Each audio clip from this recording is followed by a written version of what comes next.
إلي الله إلي الله إلي الله إلي الله إلي الله إلي الله إلي الله إلي الله. الحمد لله رب العالمين والصلاة والسلام على أشرف الأنبياء والمرسلين وعلى آله وصحبه ومن استنى بسنته إلى يوم الدين ثم ما بعد.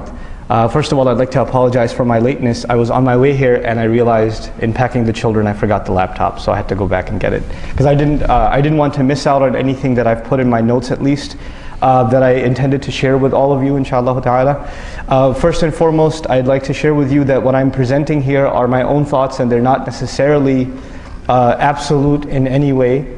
The purpose, the primary intent of this discussion is to actually facilitate food for thought. So all of us are thinking, inshallah ta'ala, about certain issues, and perhaps if we think about them sincerely and together, hopefully we'll come to certain kinds of solutions and address certain challenges that the Muslims are facing. So again, I don't claim to have the answers to the problems, but certainly I'd like to highlight some areas of problems. And as many of you know, this session is dedicated to understanding some of the challenges that the Ummah is facing, especially the Ummah living here in the United States in the West. And some of the, what are some of the things we can do to try and address those problems. This is a very rhetorical, almost slogan type of statement. What is the problem of the Ummah? Right? And it's sometimes we actually have a very deep, profound answer, but the answer also seems like a slogan. Well, the problem of the Ummah is a lack of Iman. If we really had Iman, then we would be okay. And it seems like that's an oversimplification, but I'd like to start with the fact that that in fact is a very deep and profound answer to the problem of the Ummah. Allah Azza wa Jal has made very categorical statements about this fact. Allah Azza wa Jal, for example, has told us in a context in Surah Al-Imran where Muslims are suffering defeat. He's told us, وَلَا تَهِنُوا وَلَا تَحْزَنُوا وَأَنْتُمُ الْأَعْلَوْنَا إِن كُنْتُم مُؤْمِنِينَ. Don't be grieved, don't be weakened, don't be grieved, don't be sad. You are going to be the ones who are supreme. You're going to be the highest ones if in fact you are true believers. If in fact you truly have Iman. So the acquisition of Iman has something to do with the Muslims being supreme, or them not being in a situation of humiliation and weakness. And of course, when Allah Azza wa Jal talks about the kinds of humiliation that the Bani Israel suffered, they were also a nation that could have, had they wanted, Allah would have sent blessings upon them from the sky, and Allah talks about that in the Quran.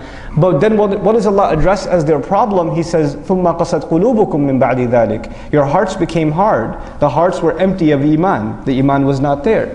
Similarly, I'm sure you've heard this phrase before that it seems like the Ummah is dead, or the spirit of the Ummah is dead, or it's like it's sleeping and things like that. And Allah Azza wa Jal, interestingly in the Quran, compares people whose Iman is empty to people who are actually dead. And He compares people whose Iman, whose faith has come back to life, to like plants that come out of the dead earth. So Allah Azza wa Jal, for example, in Surah Al-Hadid, He says, فَقَسَتْ قُلُوبُهُمْ وَكَثِيرٌ مِّنْهُمْ فَاسِقُونَ. People of the book before us, their hearts became hard and most of them are corrupt. That's what He makes a statement about them. And then He says, اعلموا أن الله يحيي الأرض بعد موتها. You should know Allah gives life to the earth after it had died. In other words, first He talked about the hearts being hard, and all of a sudden He says, you should know, by the way, Allah can bring the earth back to life. In other words, you should know your hearts can also be brought back to life. The Iman in your hearts can be revived as well. But though this is a deep response, sometimes we don't look at it in a deep way. When we say that the problem of our Ummah is a lack of Iman, we don't really address that problem in a meaningful, in a deep enough way. That's at least my thought on it. And so what I want to share with you is that this idea of reviving the Iman, the faith of the Ummah, you can at the very least divide it into three things. This is a spiritual problem, which is I think most people understand. When you say it's a problem of the heart, it's a spiritual problem. The second thing is that it's an intellectual problem. And a lot of people don't give that much attention. Iman is not just a spiritual thing, it is also an intellectual thing. It's something that we are convinced of intellectually as well. And finally, as a result of both of those things, this is a moral problem. In other words, when someone actually benefits from the fruits of Iman, then what comes out of them is this high standard of morality and ethics. Right? They become a person of high character. Right? So when Allah Azza wa Jal, for example, talks about people of Iman, قَدْ أَفْلَحَ الْمُؤْمِنُونَ, He mentions very high ethical characteristics of them, you know. So these three things, a spiritual problem, an intellectual problem, and then a moral problem. The one that gets the least attention, at least as far as I've seen, Wallahu ta'ala a'lam, is the intellectual problem. Though we have to address all three of them.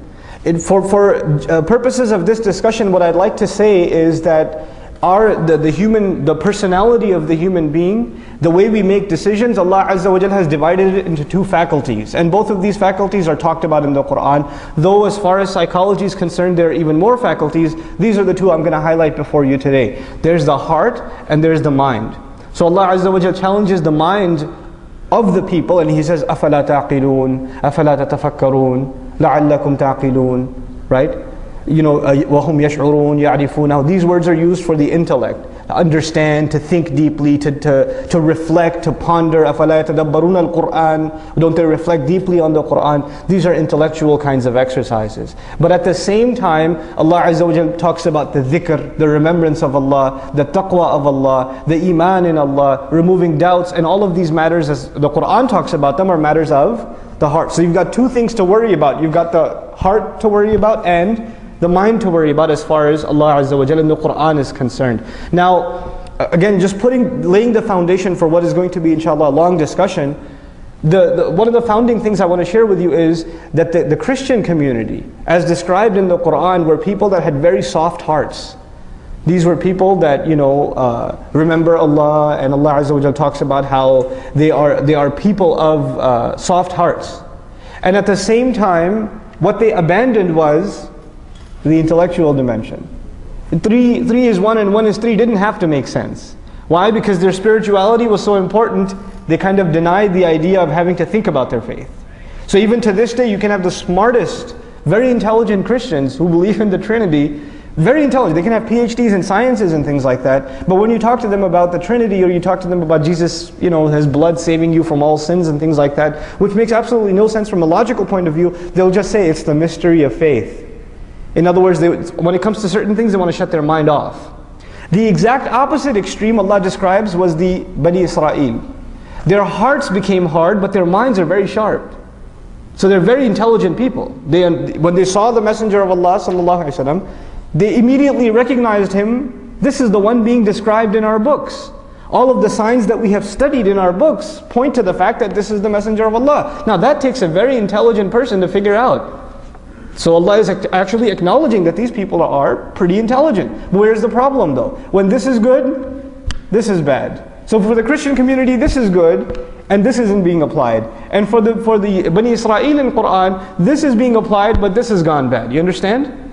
Now this ummah is supposed to be the ummah of balance. So what is supposed to be sound when it comes to us?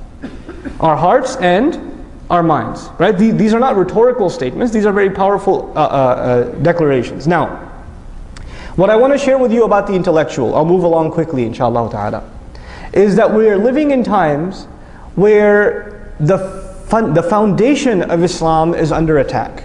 And Islam is only the most recent victim of a larger attack. The larger attack is against this idea of faith and religion altogether.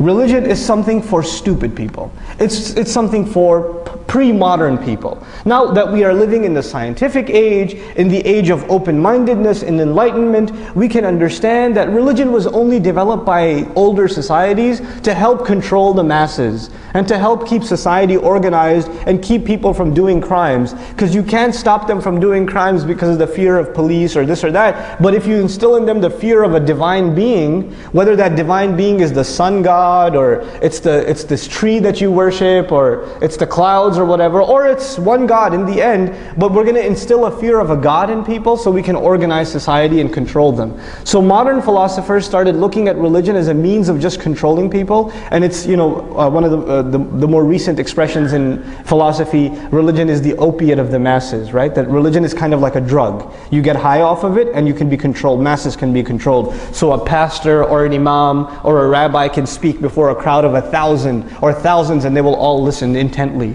right? So they're all basically drugged, right? They're all drugged. So they look at religion as this inferior thing. Now, of course, because Islam is the most recent victim, because they've been bashing Christianity far before Islam. If you're worried that they don't bash Christianity, think again. Christianity has been under attack, intellectual attack, for well over a couple of centuries now, right? Its foundations have been crushed. It's an object of ridicule. But now it's Islam's turn. So what I'm trying to get at is the foundations of Islam. The fact that we believe Muhammad sallallahu alaihi wasallam is a messenger. The fact that we believe in one God, one ilah. These fundamentals are being questioned. Why do you believe in God anyway? What makes you think He's a messenger? Oh, your book is full of contradictions. Look at this that you said. What about this hadith? What about that? What about the other? And on top of this, what's happening is, if you didn't already know this, Islam has been studied in the West for the last 300 to 400 years. They've been studying Islam.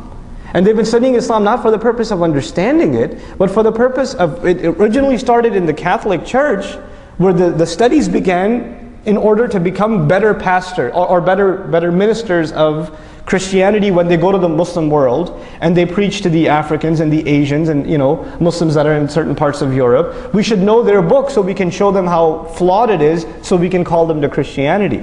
So this was actually even started about 400 years ago. If you look at the Encyclopedia of Christian Studies, from like 350, 400 years ago, you'll find entries about Muslims. And the thing they'll say about Muslims is, when you talk to a Muslim, just tell them about these contradictions.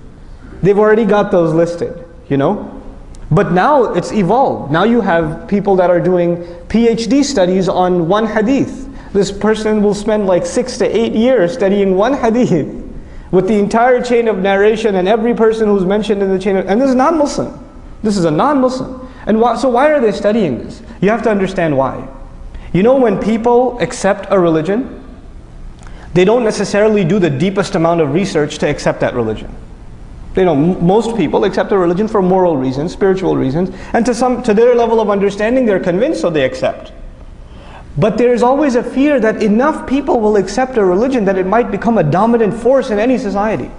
That's a danger. To prevent it ever from becoming a dominant force, if it gets to a certain level, we should have our attacks against that religion ready, so when they get to that level, we can crush them.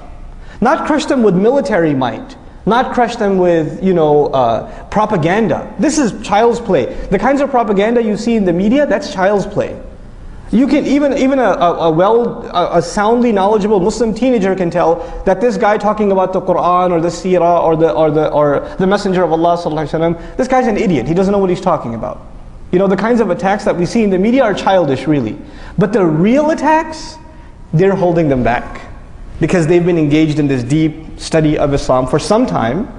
And so when you get into, for example, I know brothers that, their intention was they're going to study Islam in the Muslim world, and then they're going to come here and they're going to do PhDs in Islamic studies in different universities, things like that. And they got into one such program. For example, I have a friend who's in Harvard at the Islamic Studies program. And I met him, he was getting his master's, then he was going to get into his PhD, again, Islamic studies. He's not even done with his master's. I went to Boston and I was hanging out with him, and what does he tell me? He says, man, after the 2 semesters, I lost my faith. And the only way I can actually continue my studies is that I stop thinking about it. Because if I think about it, I can't keep my iman anymore. It's gone.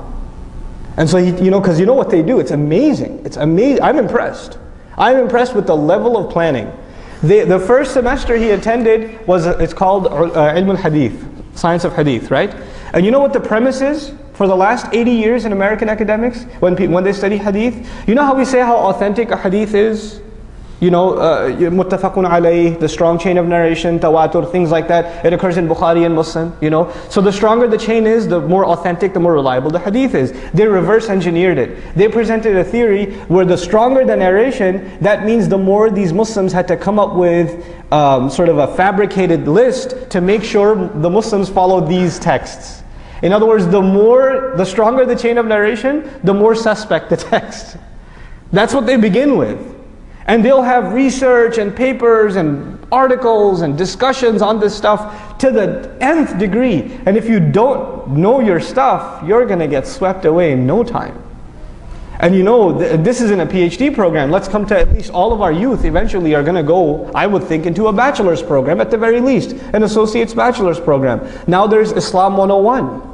Or Philosophy 101, or the Philosophy of Ethics. In Islam 101, you can get your faith rattled. I took an Islamic studies class when I was in college, and the questions they asked, they would ask us, the Muslim kids questions. I would go to the Imam and ask them questions, and the Imam would just say, Astaghfirullah, make dua. Because this is waswasa of shaitan. He's putting doubt in your mind. I was like, dude, this is my professor, not shaitan. I mean, he may be, but I'm saying. But we need to have, this is my first major point. When we say that the problem of the ummah is iman, then protecting the intellectual integrity of iman is critical. The things that they're trying to attack, they're not trying to attack the top of the building, they're trying to attack what? The foundation. When the foundation is gone, you don't have to worry about the rest of the building, it's all gone. Right? Our entire Islam is built upon this faith. When you take that faith away, there's nothing left. So we have to, the first order of business is that we actually have to guard and strengthen and fortify this foundation. Not just from a spiritual point of view, but also from an intellectual point of view. Let me speak to you in practical terms. In Islamic school, in Sunday school, in a halaqah at the masjid, you can learn about Tawheed al-Rububiyyah, right? Uluhiyyah. Al-Asma' wal-Sifat. You can learn about those things. You can read a book on Aqidah. You can learn about Tawheed. You can learn about Akhirah. You can learn about Risala. But you know what we have to study in Aqidah now? We have to study, anthropology. We have to study Darwinism. We have to study Richard Dawkins, the leading atheist in the world, whose studies against belief in God are now being studied at the highest levels in universities. And I've met Muslim kids who have left Islam over the last summer. It's been very depressing for me. I've been traveling all over teaching Arabic studies, and I've met kids who memorized Quran and then left the deen. Why? Because they read Richard Dawkins. They read this philosopher who talks about how we say when human beings are born, they're born on the fitrah. In other words, we have iman in Allah as the default. The techies here know what default is, right? .php or whatever, right? So the default condition is belief in God. Richard Dawkins argues the default position is atheism. We are taught belief in God. So if you want to go back to the natural state, you'll go back to atheism, right? And I'm oversimplifying his arguments. They have swept the world by storm. When our kids go into a medical program, they are going to study evolution, aren't they? They're going to study it. Doesn't matter how long their beards or how many surahs they memorize, they're going to study evolution. And when they study it, and they're going to learn certain things that contradict what they know to be their faith, they're going to say, I just shouldn't think about it. So they develop a dual personality, right? And this duality is the signature personality of the Christian mind. For the Christian mind, even if my faith makes no sense, I'm still going to believe, right? It doesn't have to make sense. But this is not Islam. Islam has to make sense.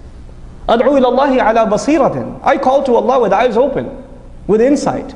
In other words, for us there's no such thing as blind faith.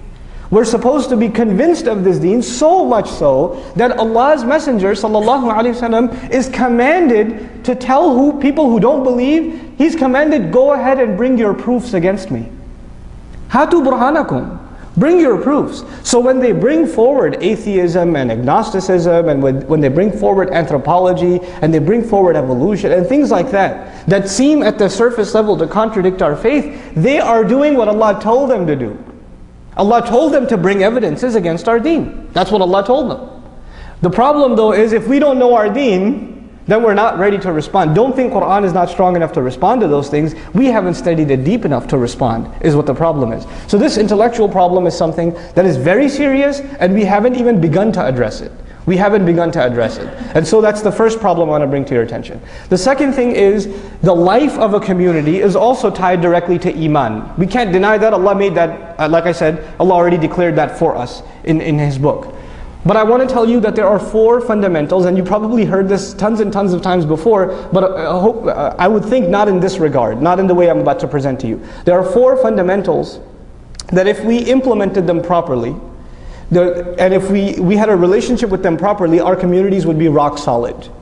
And again, I'm not even talking about higher things yet, I'm talking about fundamentals. What's the first fundamental? It is the Quran itself. The Quran. In other words, the Muslims have to have a sound, working relationship with the Quran. Not only are they reciting it, not only are they memorizing it, not only are they loving the recitation of it and loving to memorize it and loving to study it and learn its tajweed properly, they're also understanding it in a deep and meaningful way. And they're continually growing in their understanding of this book. You know, Quran is an incredible book. Usually when people study religion, they become more strict and closed-minded. The Quran is incredible. The more you study it, the more open-minded you become. The more it opens your mind. The more it makes you think about things differently. Right? It's a means by which you can become more intellectual. You can become at the same time more spiritual, at the same time more intellectual. No other book does this except Quran. There are books that will push spirituality down your throat, and there are books that will be entirely philosophical and intellectual. The Quran is incredibly spiritual and incredibly philosophical, not just philosophical, but really deep and intellectual at the same time.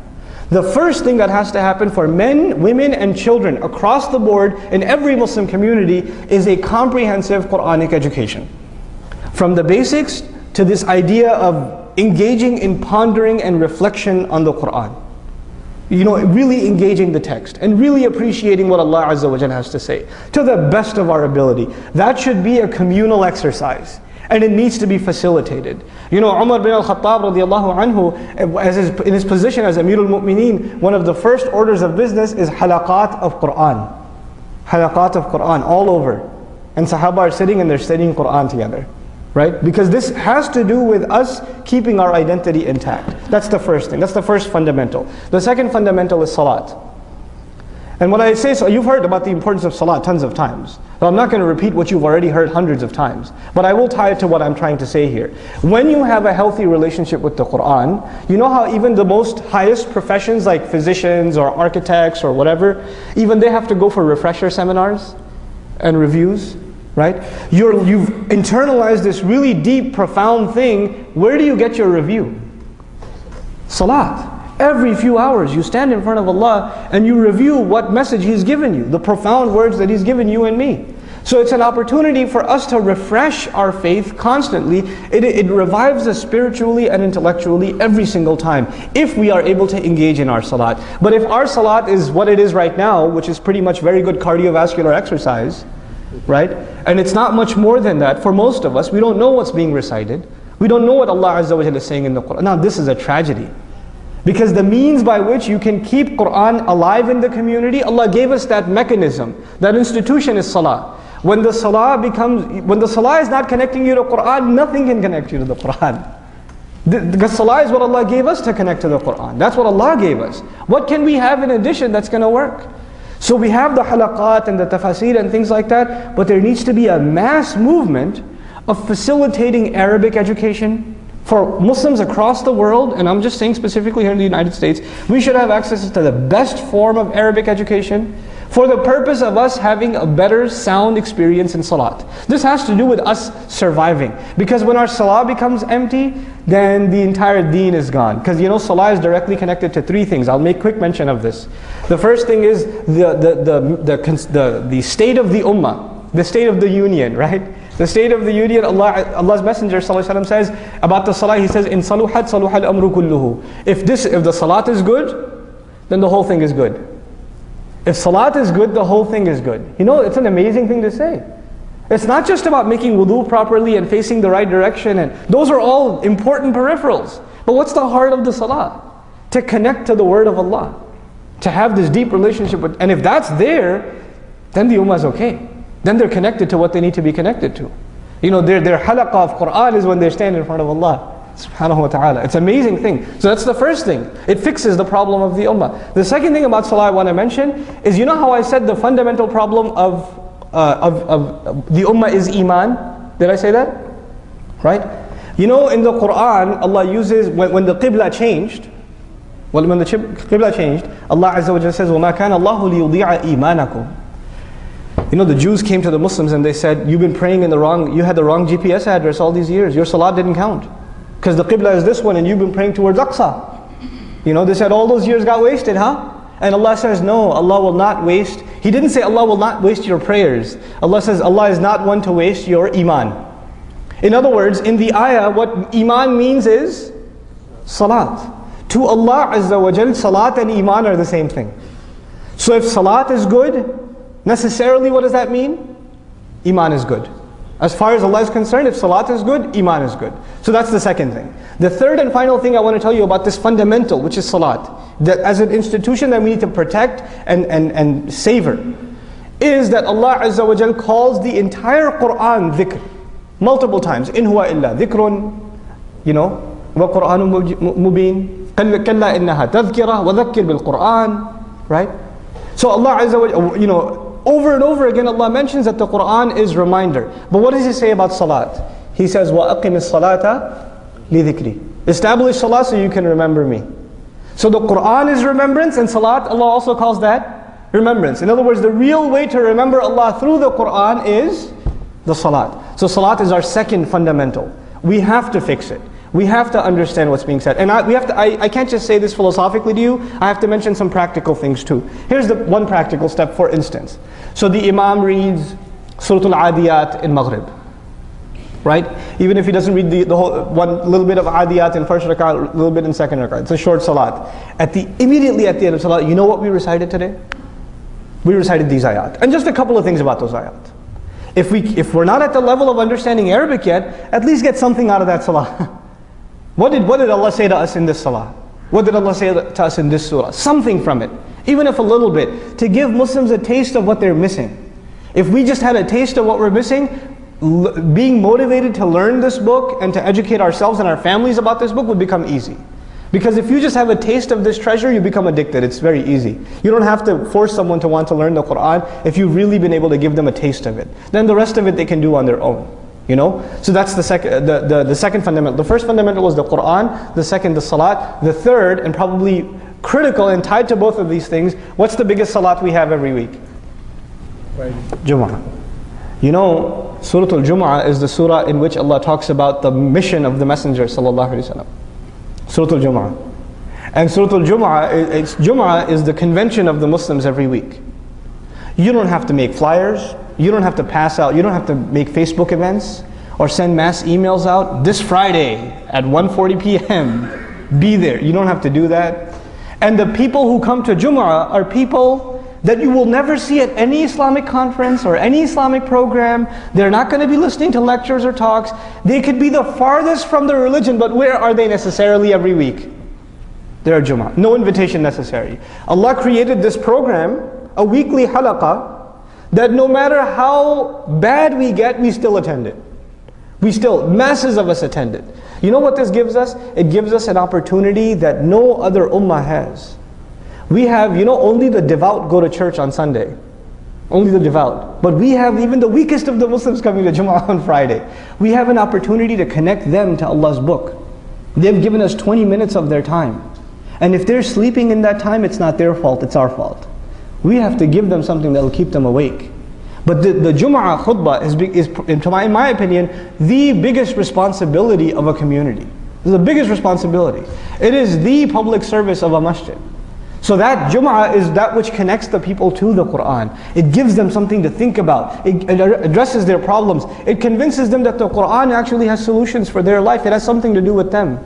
It's not just something they just do because they were doing it since they were kids. It makes them think about life differently. So Jumu'ah, the critical and strategic importance of Jumu'ah, I make a point to say that because a lot of times our Jumu'ahs, and I don't mean to self-aggrandize, some of our khatibs are awesome. But then we have khatibs that are just, in my opinion, they are a violation of the rights of the community. The community deserves to hear productive things. And if they hear things that just don't have any benefit, or they have no head or no tail. They didn't produce something. Somebody they were in a bad mood and they needed to vent, And so they decided they're going to use the podium of the khutbah event, right? That is a violation of the right of the community. So this is an amana that needs to be protected. And finally, this is the last thing in regards to the basic education of a community. If that is in place, it's going to be a sound community. The last piece of the puzzle, in my opinion, wallahu a'lam, is a study of the seerah. Is a study of the life of the Messenger sallallahu alaihi wasallam. Why do I say that? Is because the Muslim will not truly feel Islam until they can relate with and fall in love with the struggles and the missions of the Messenger of Allah sallallahu alaihi wasallam. Until they have a deep understanding of who this man was, how he lived, what he sacrificed, what he did for you and me, and until they're reminded of his struggle and have a sound knowledge of that struggle, they're not going to be able to identify with them. You know how a good, in most countries they have this a curriculum where they teach the history of that country. Like in America we have American history. You can imagine in Somalia they'll teach Somali history. In Pakistan they'll teach Pakistani history. In India they'll teach Indian history, right? So when you study history, the idea is in young people it will give them a sense of identity with that nation. They know its history, they know where they come from, they're tied to that legacy. What history gives us a sense of identity? It is the history, number one, first and foremost, of the life of Allah's Messenger sallallahu alaihi wasallam. That is our identity. So a regular study of the Quran coupled with a powerful study of the seerah of the Messenger sallallahu alaihi wasallam are absolute essentials for a community. They are absolute essentials for a community. This is the first thing I want to share with you. The rest of it, inshallah ta'ala, I'll go rather quickly. I think I might need more than one session to finish my thoughts on this stuff. But I'll probably go another 30 minutes, I'm sorry. Okay, so I talked about the four fundamentals, the Quran, Salah, Jum'ah, and Seerah, as part of an essential fundamental educational campaign. Then, as far as Quranic education is concerned, I want to present the idea that there are three levels of Quranic education, and all three levels are absolutely critical. The first level is translation. In other words, a good, sound translation, not written translation. Those are plenty available. I'm saying spoken translation. Right? And not even studio recording, like conversational translation, making you feel like Quran is a conversation between you and Allah. That kind of translation will at least connect Muslims, make them familiar with Islam, make them familiar with the Quran. That's the first level. The second level is dars of the Quran, meaning, you know how we do it in the evenings with Surah Al-Baqarah? A couple of lessons from every ayah, not too deep, not too much study, but just a few things about what the ayah says, a few lessons from it. So in other words, the Muslims are trying to engage with the text a little more than just translation. That's the second level. That needs to be there as well, it needs to be in place. And then there's the third level, which is a thorough, deep study of the ayat. And even if it takes you a lifetime to go through the Quran once in that way, that's okay. The point isn't to finish the Quran, the point is whatever you study it deeply. Effectively. Even if you spend a year on an ayah or a surah, that's okay. Study as many tafasir as you can, and study every single word in the ayah, and what has been said, and the reflections of other scholars about the ayah, but spend on it. Because Allah Azza wa Jal mentions in the Quran, He says, أَفَلَا يَتَدَبَّرُونَ الْقُرْآنَ أَمْ عَلَى قُلُوبٍ أَقْفَالُهَا. Don't they reflect deeply on the Quran, or the heart's locked up? In other words, this deep reflection on the Quran is a means to unlock hearts. It's a means to do that. So these are three levels of Quranic education that we need to develop. Now I'm going to go on to other things. The imaniyat was the first thing. But then now I want to talk to you about what we need to be funding. There are certain issues in the ummah, living issues in the ummah today that are unresolved. They're unresolved. There are issues, for example, and I'm not scared of controversy, so I'll come out and say it. What is jihad fi sabilillah? What does wala and bara mean? Our idea of the allegiance and separation. Muslims living in non-Muslim societies. What is our status? Where do our allegiances stand? These are not just things we should be asking ourselves, these are things non-Muslims are asking us now. Right? The non-Muslims are telling us, oh, you hate us because we're kuffar and you're trying to take over our country, and the only reason you're saying is Islam is peace is because you have your covert agenda. And eventually you guys want to wage jihad against us. So all these mosques you're building are actually jihad training centers. They're saying these things to us, right?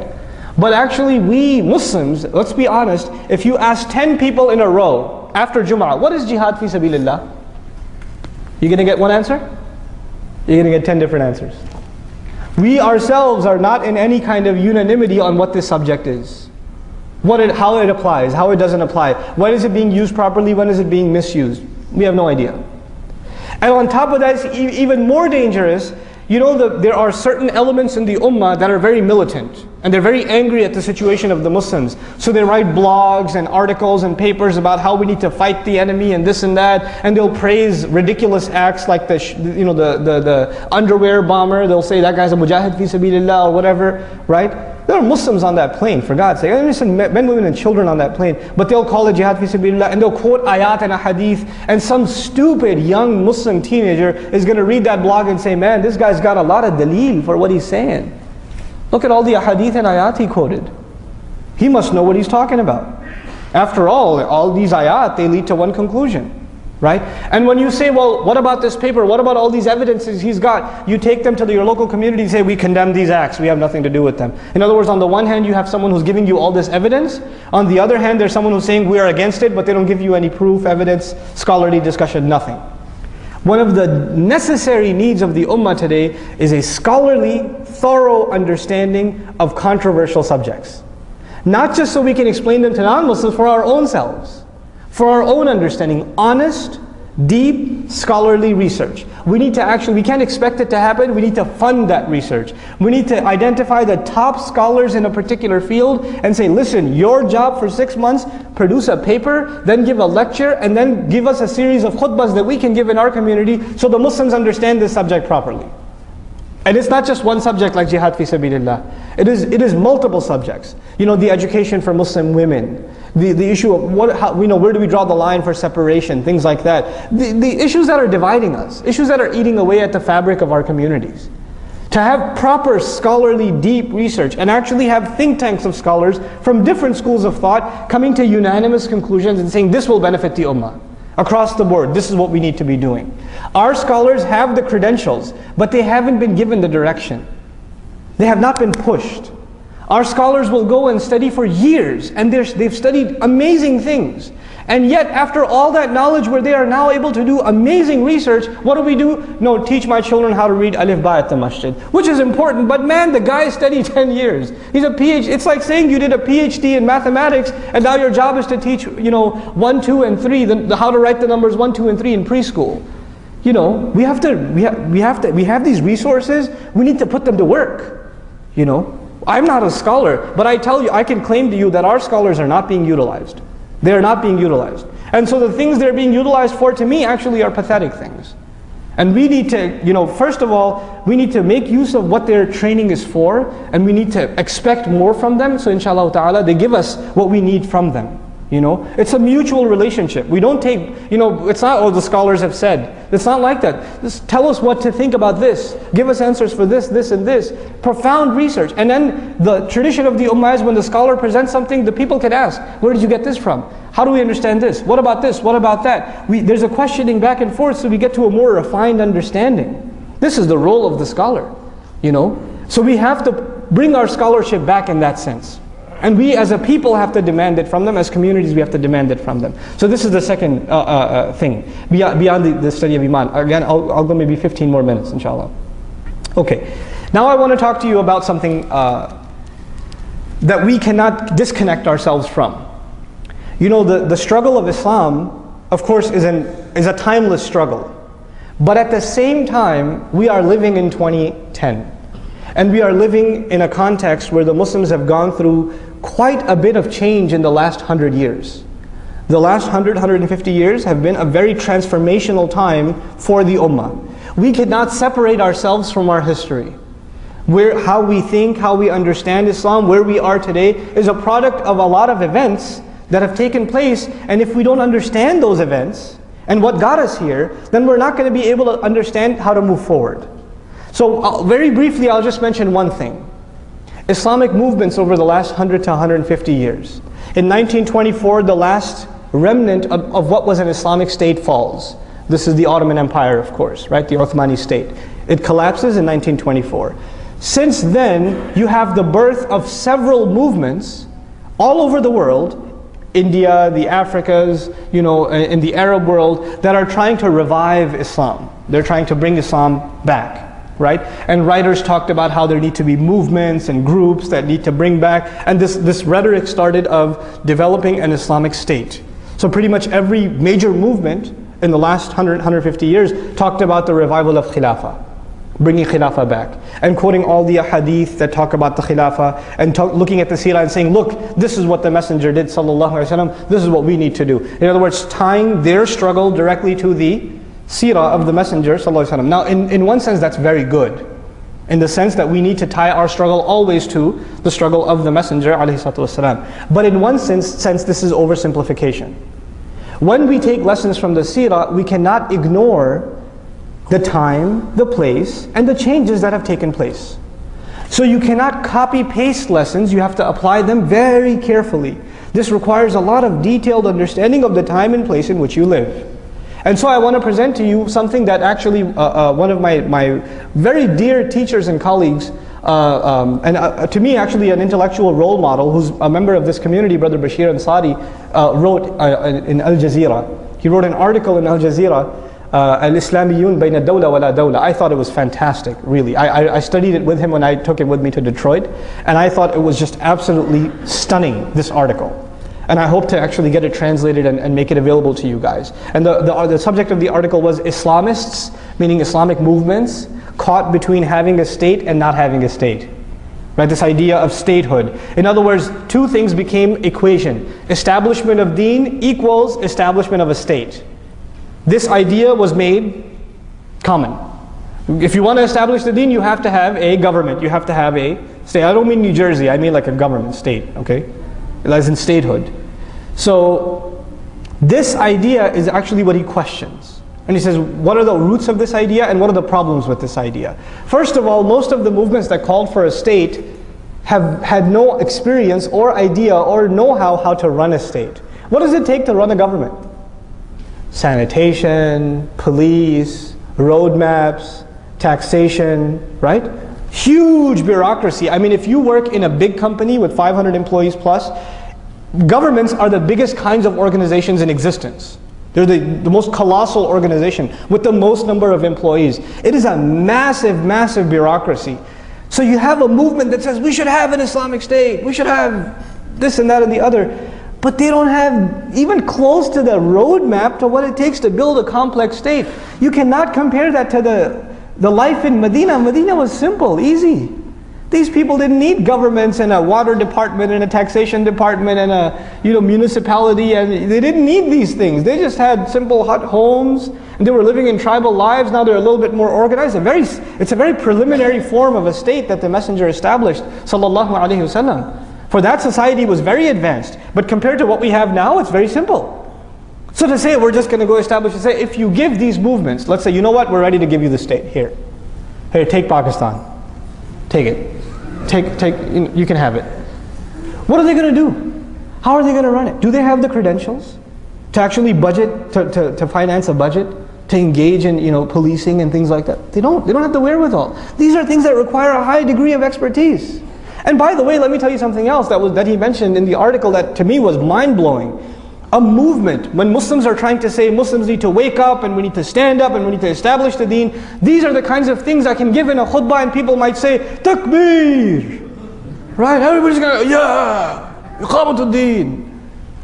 But, so movements can fire people up. They can invigorate people. They can inspire people. People can read the works of people like Maududi rahimahullah or Sayyid Qutb rahimahullah and to this day be moved, right? And be like, or Maulana Ilyas rahimahullah. These people, they can read them and say, wow, that's amazing stuff.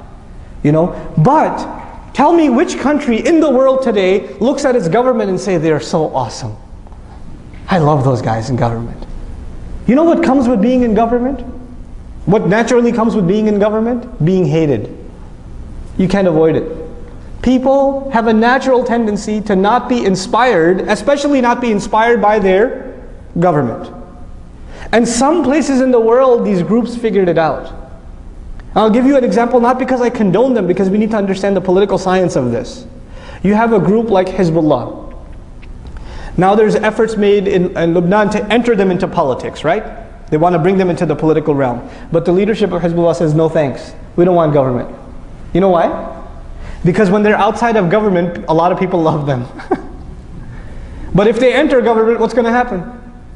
They're going to lose their credit. Oh, they're corrupt like all these other government politicians. You see what I'm saying? So they understand that they're more powerful outside government than they even are inside government. Now let's not just take an Arab example, let's take an American example.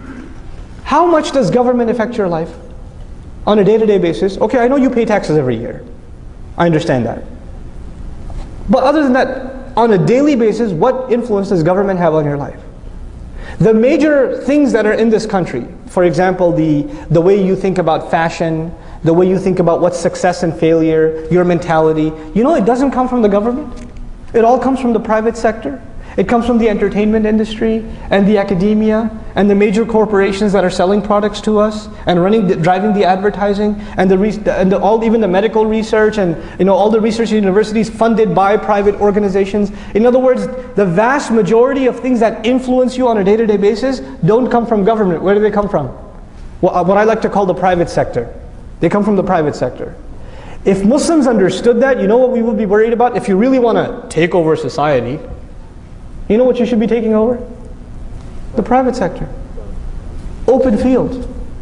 The Muslims haven't even begun to touch how many Muslims in media. More powerful than government today is what? The media can change the course of elections. The media can get a president impeached. The media can do crazy things. The media can say things like horrible, terrible things like Obama's Muslim. Right? And get away with it. Media is powerful.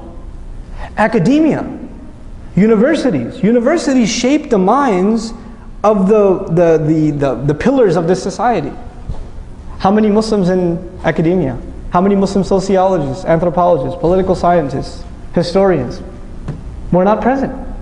We came to this country and we thought success is doctor, engineer. Okay, fine, you couldn't do doctor, engineer, programmer, right? IT, right? Or okay, if none of those worked out, gas station, right? So this was success for us. If we make good money, if we can buy a nice house, if we can live in a nice neighborhood, we've got success. This is success for an individual, maybe. For a community, look at what, and I'm baffled by the Jewish community. I'm amazed by them. You know why? Because when they first came to this country, they were treated like we are treated now.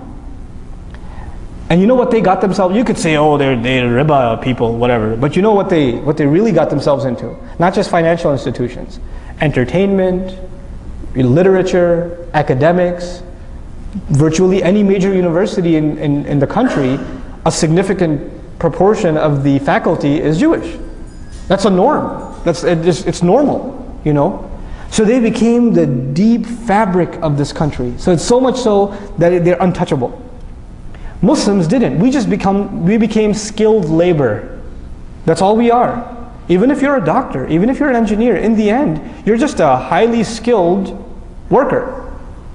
You're not someone who influences minds or causes ripples in society. You're not. You know, you're just a better consumer. So you buy a more expensive car. So I guess you're adding to the economy a little bit, but you're not a mover and shaker.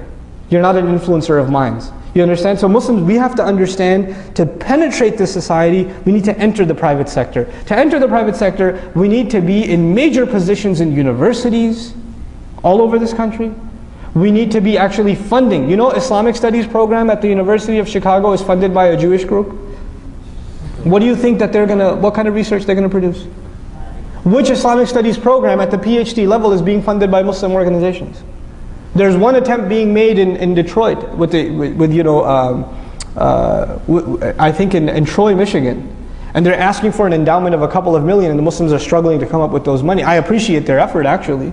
If you're not entering into this is the game. You got to enter the game. You know, the messenger challenges the poets. The poets of our time are the academics. You got to enter the game. You know, we're not even in it. We're bubbled by ourselves. So this is a very big thing that we need to enter.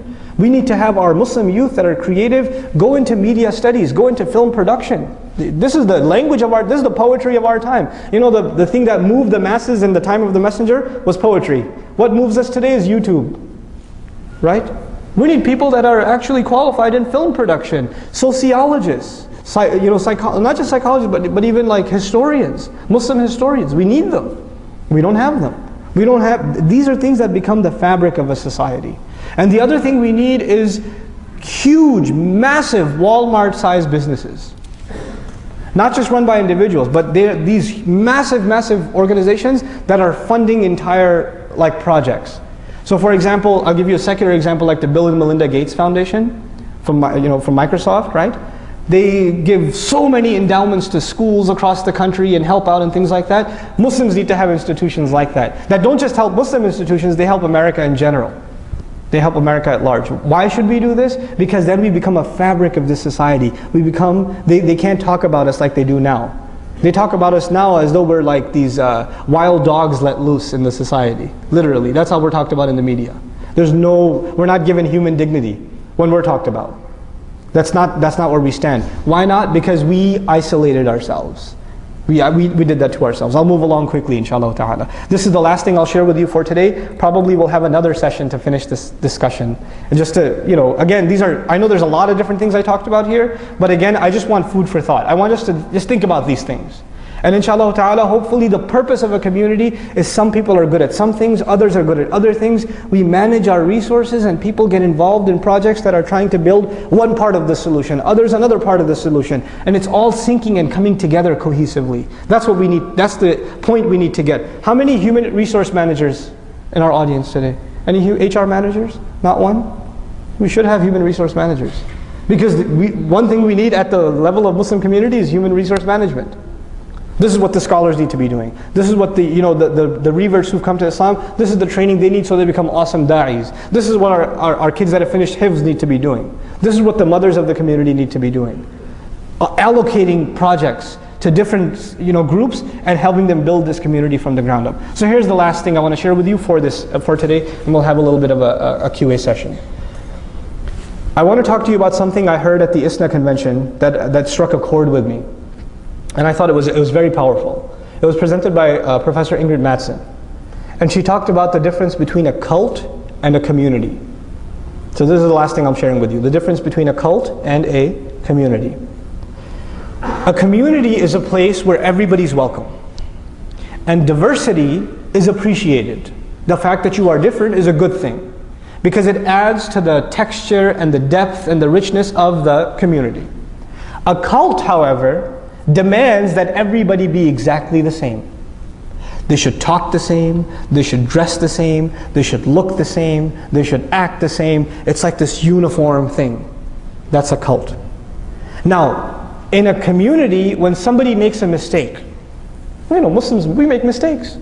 Somebody falls into sin. Somebody veers off the path. What a community does is it nurtures them and says, look, we all make mistakes, let me help you. And they can bring you back. And they can support you until you're back on your feet again. In other words, the community travels together, and when somebody trips and falls, there are others who can pick you up and take you along. In a cult, when somebody makes a mistake, they're kicked out. There's no tolerance. You got out of line, you're done. You're finished.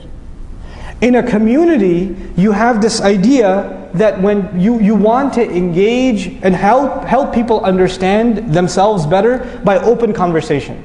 You want to be able to ask questions without being afraid of criticism. So for example, one of you has the right to ask me a question that other people might look at them, how could you ask that question?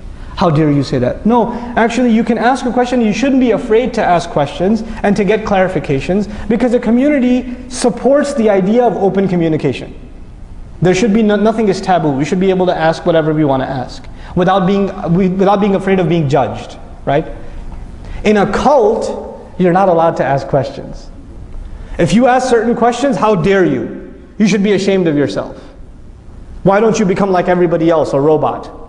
Right? So this idea of keeping uniformity. And finally, in a community, you have the urge to want to not only understand ourselves, but to understand our neighbors.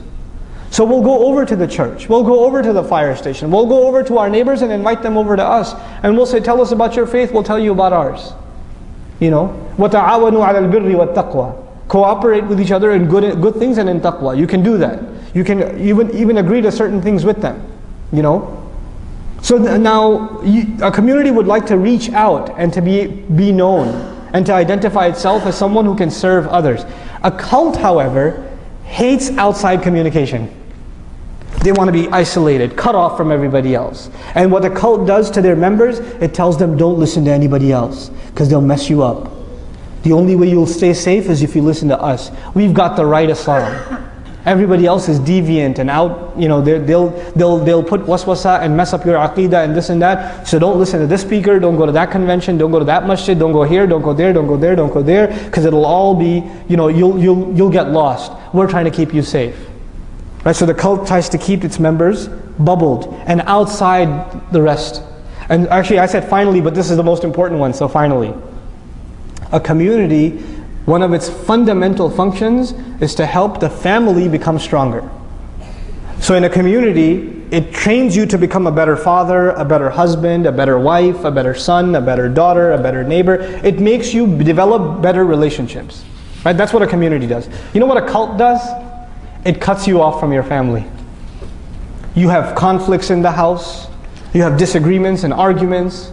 You have the home turns into a battlefield. Why? Because you're trying to turn your family doesn't agree with your cult, so the family became the enemy. And the cult will even come and say your family is a fitna. You should, they're dunya. We're calling you to deen, so leave your family. This is a cult. And the reason I make this distinction is a lot of masjids in this country are cults. A lot of masjids are cults. And what we need in this country is communities. We desperately need communities. We need to understand this difference, and we need to help our masjids come out of a cult and eventually become a community. And sometimes we're in between. We're kind of in between somewhere. And we're hoping that all of our masajid, inshallah ta'ala, are healthy, functioning communities. And they don't end up becoming cults. There's a very important distinction to make and an opportunity for us to move forward. Inshallah ta'ala, at this point I'll take written questions. Written questions only, right? Okay. Okay. For those who have limited Quranic language, what is the best service source for understanding the Quran besides attending halaqah and asking the ulama? Jazakallah khair. Can you recommend any books or series of books to understand the Quran or translation with a deeper level in modern and simple English, especially for the youth? Most of us from Asian countries have been raised with a warning that tafsir translation are only for ulama and scholars. What is your take on this? Please comment. Should Muslims compromise on the site of the Mosque of New York so there will be goodwill in the USA for Muslims? Even our Prophet ﷺ compromised with the kuffars of Mecca sometimes for the better future of Muslims and eventually victory over the kuffar of Mecca. Wouldn't $100 million be more productive for the ummah to invest in 100 different masjids across the US instead of so stiff and pushing ground zero masjid projects so hard? What is the encouraging negative media and turning general masses against Muslims and creating lots of hate crimes in masjids all over the country? Okay, really awesome questions, by the way. Okay, so as far as number one, Quranic studies, there are several resources available. In English, one of the things that we're trying to do in Bayyinah is to create an audio library of a study of the Quran. So if you don't know about it, now you do, inshallah. If you go to bayyinah.com, B-A-Y-Y-I-N-A-H, bayyinah.com. If you click on podcasts, you'll see tafsir lectures on the Quran. We're trying to, over the next 10 years, do a series on the entire Quran. That's at least for audio listening. And it's a partnership between myself and Sheikh Abdul Nasir, who used to be at Colleyville. And actually he's leading Taraweeh this year also here. So he's doing just Tabarak. I already finished Juz Amma, and I'm going to start here at this masjid after Ramadan again. Bi-idhnillah. And all the recordings are put up for free, so you have access to them.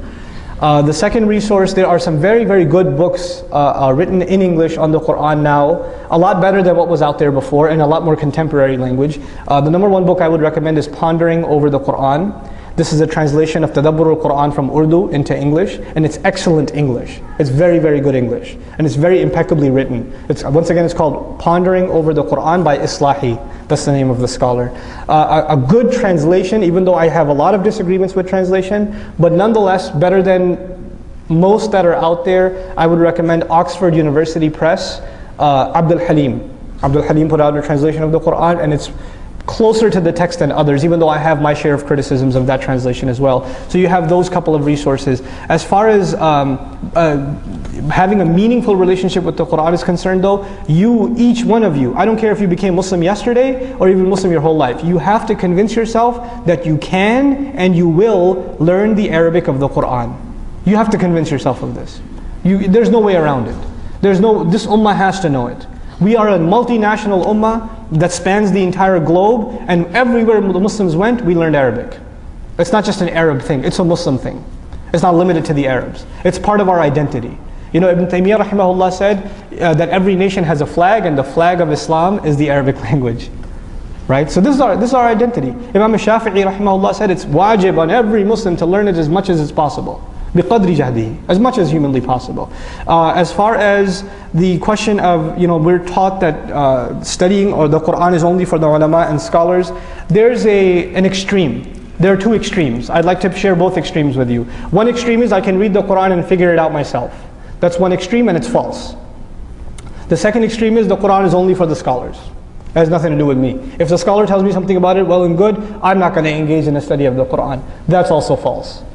A healthy relationship with the Quran means you are studying the Quran, you are studying tafasir, you're studying an ayah, and when you don't understand something, or you want to make sure what you understood is correct, you go to the alim and you ask him. But you continue your own study. You continue to read the tafasir. The great works of the scholars were not written for scholars, they were written for people. Mufti Muhammad Shafi used to give radio lectures in Pakistan that were turned into the Tafsir Ma'arif al-Quran. It wasn't written for scholars, it was written for you and me. And now it's been translated into English too, Ma'arif al-Quran, even though the English isn't all that good.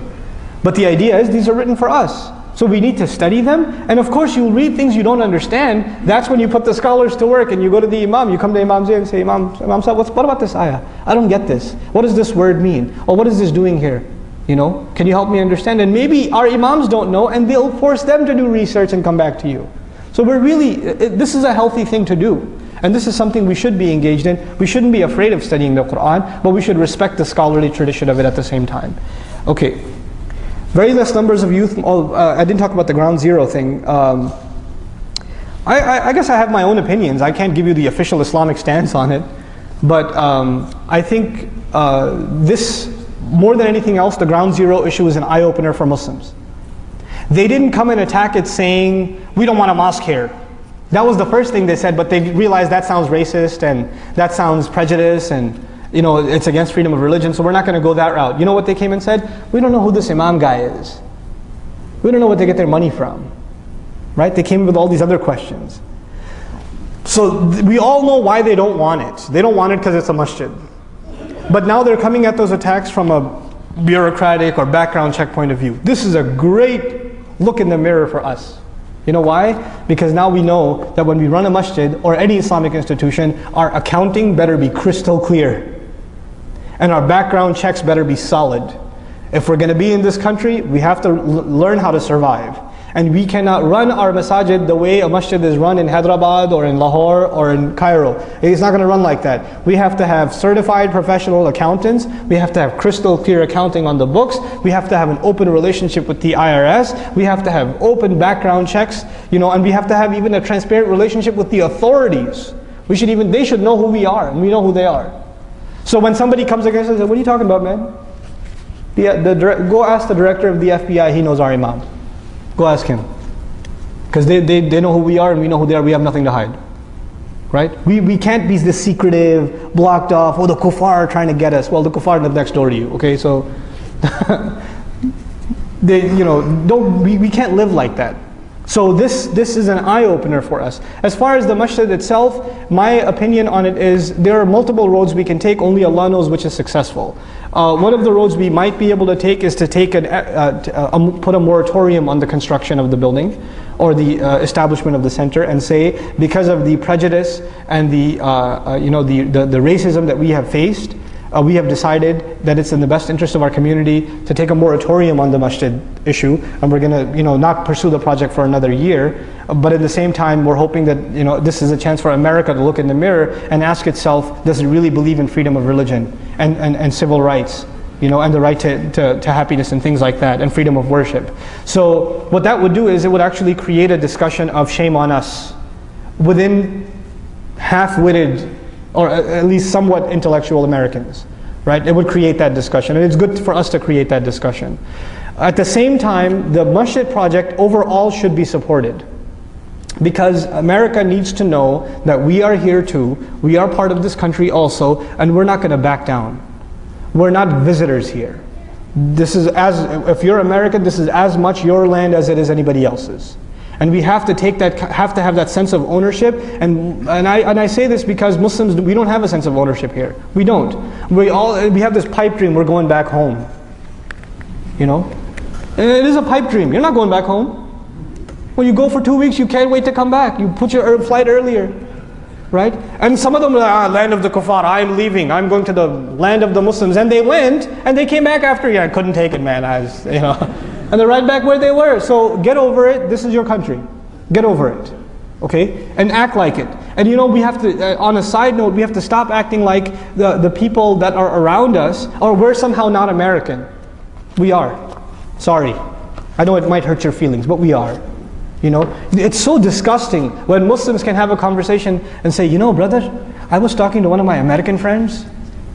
What do you mean, one of your American friends? What he means is my non-Muslim friends.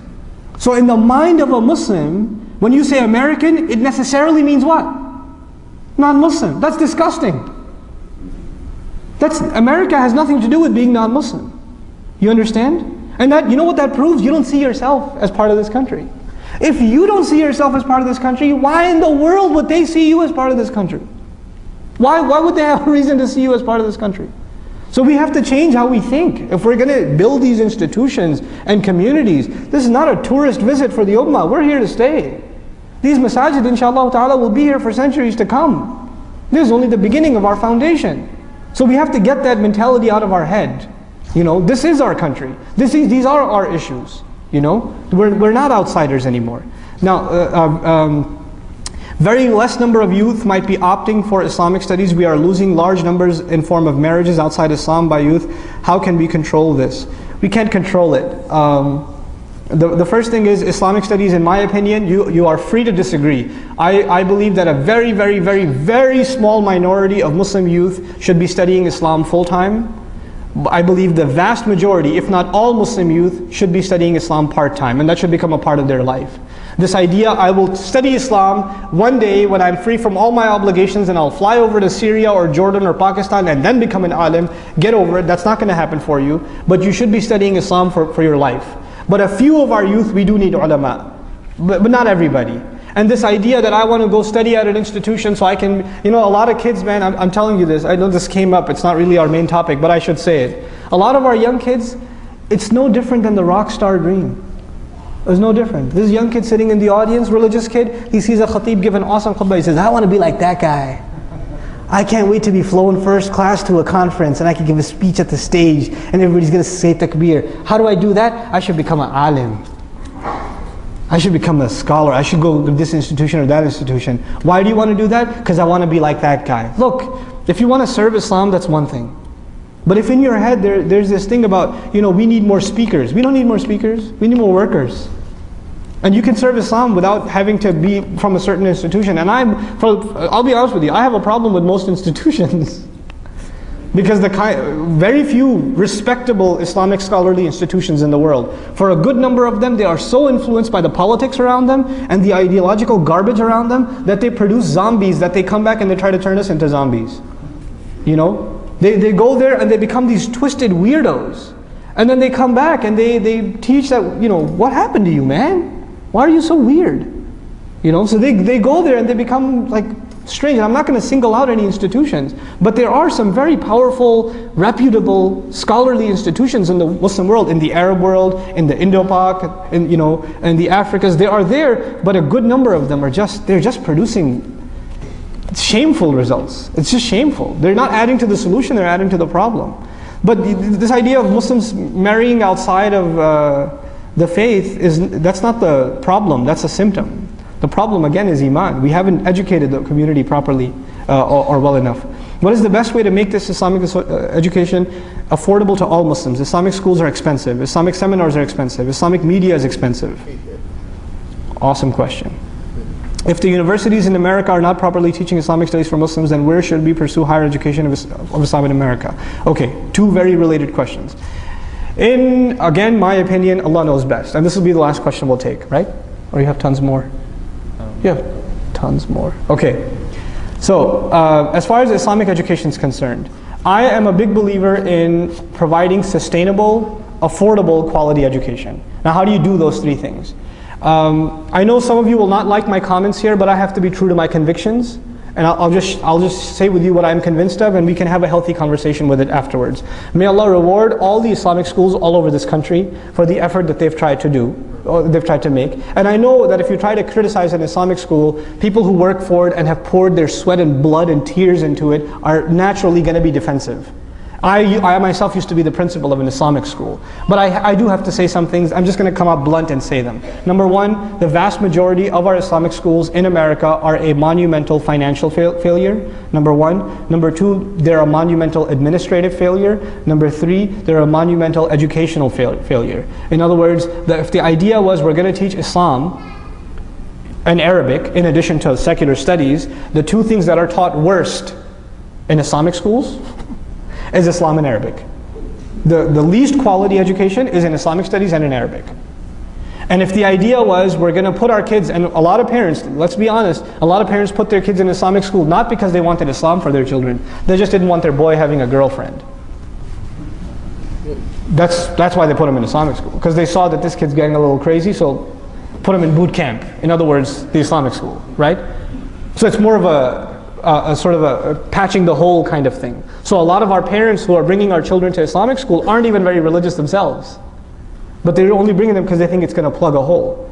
And the thing is, the culture of an Islamic school, with very, very, very few exceptions, and inshallah this masjid is an exception, very few exceptions, the culture of the children in an Islamic school is no different than the culture of the children in public school, except that there's less interaction between boys and girls. But the things they have on their iPods, the things they're watching at home on a computer, the things they're doing on the weekends are identical to public school kids. That's pretty scary. And then on top of this, this is again my opinion, you do not have to agree with this, but this is my sentiment. The vast majority of the funds of a community, in a lot of places in America, go to the Islamic school. The masjid's built, and the majority of the funds are for the school. Yet the minority of the community, the small minority of the community, is sending their children to Islamic school. So the majority of the funds are serving a minority of the population, right?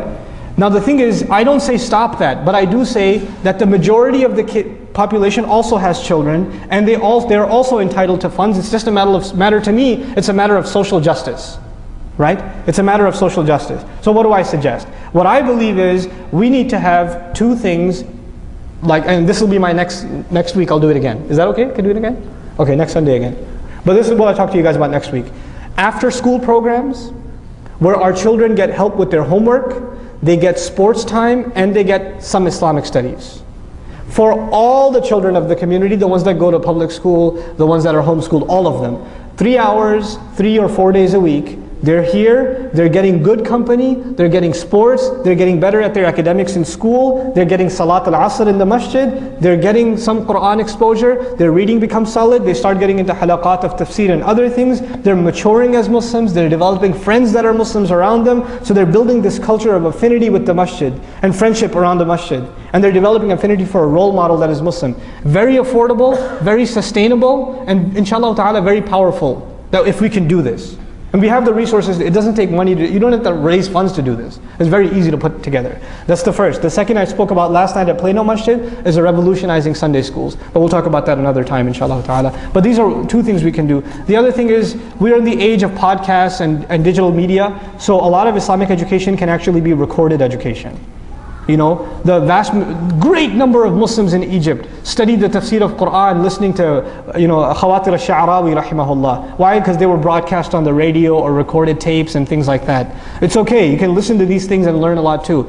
For most of the time when you're sitting in a seminar, you're listening anyway. So we need to make free recordings available. And it's easy for us to do that with iTunes and podcasts and things like that. So that needs to be a culture within the Muslims. The other thing is, I am actually a big fan of, I'm condoning, even though I think I have ideological differences here and there, but overall I think the fact that Zaytuna College is in existence is a great success for Muslims. That the fact that we actually have an accredited college of our own, and inshallah many more to come. But we need to build our own institutions of higher learning. And if we can't get there, then the next best thing, we need to fund institutions of higher learning in existing colleges. So we have the Department of Islamic Studies run by the Muslims, funded by the Muslims. We need to be doing that. So we create opportunities for our youth to study Islam at high levels in this country. If we don't build educational institutions, we have no future in this country. It's not going to happen. There's like New Muslims going on right now. They need the audio if we want to continue. Do you want to continue? No, we don't have to. There's too many people. This is what we'll do, inshallah. So I got through half of my presentation, inshallah. The other things that I wanted to talk about, I'll just give you a synopsis of it. The next two things I'm going to talk about is a business plan for masajid. How do we create a sustainable business model for masjid so they can sustain themselves? An intelligent distribution of human resources, social sciences and Islamic studies, which is a very important topic. How we need Muslims, therapists, social workers, marriage counselors, things like that. That needs to be an industry in and of itself because our homes are broken and we need people to talk to. So this is an area that needs a lot of work. And finally, inshallah, we'll have a long conversation about engagement. Engagement means how do we fight back against the wave of attack in the media? How do we effectively fight back?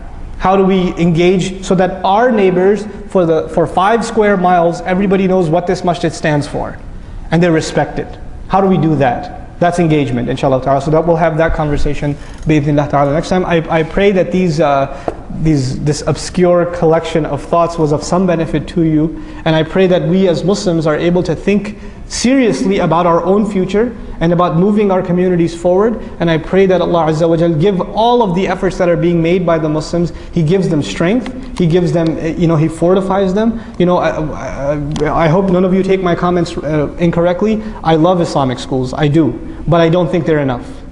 I really don't think they're enough. And we have to be critical of our own efforts. If we're not critical of our own efforts, nobody's going to be. And we're not critical of them in order to bash them. We're critical of them so we learn or constructively, so we make them better and they make us better. Because that's what the institutions are there for. We're there to make them better and they're there to make us better. So we improve our masajid, we improve our schools, we